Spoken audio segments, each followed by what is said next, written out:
Good morning guys. तर आज किचनमधूनच मी good morning केलेली आहे. खरं सुरुवात माझी ही किचनमधूनच होत असते, कारण की झोपेतून उठल्याच्यानंतर डायरेक्ट मला किचनमध्ये जावं लागतं गणूचा नाश्ता बनवायला.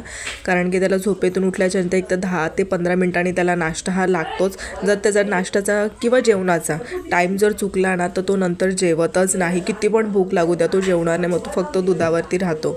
असं म्हणून त्याला ना वेळेवरती मला जेवण हे द्यावंच लागतो.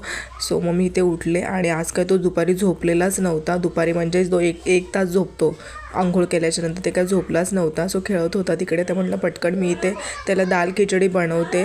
सो आज काय स्वयंपाक नव्हता. प्रियांकाने सकाळी स्वयंपाक सगळा केला होता, फक्त मला दाल खिचडीच लावायची होती.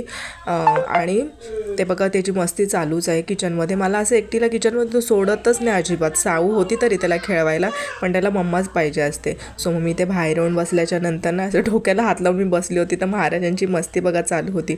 आणि ना मला खूप दिवस म्हणजे मध्ये पण मी केली होती सोया माहीत नाही, पण असं ना खूप जास्त सोया चिलीची ना अशी क्रेविंग होते आहे मला.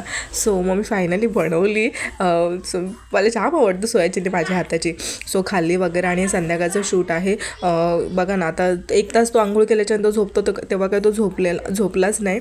आणि मग 2 वाजता मी त्याला जेवण वगैरे झोपवलं, तर लगेच तो संध्याकाळी 4 वाजता उठला. मला तर काय बिलकुल झोप मिळालेलीच नाही आहे.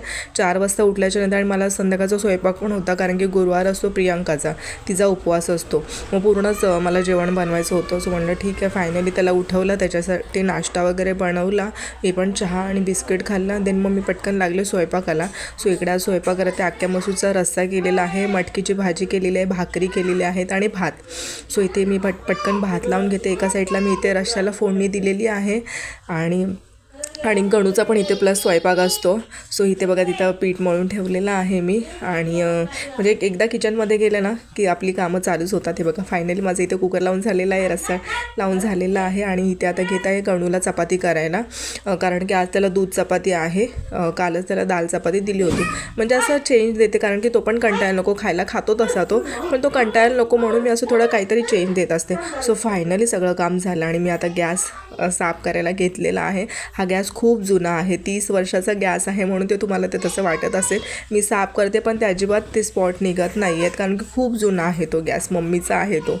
आणि मग इथे अशी कामं चालूच आहे.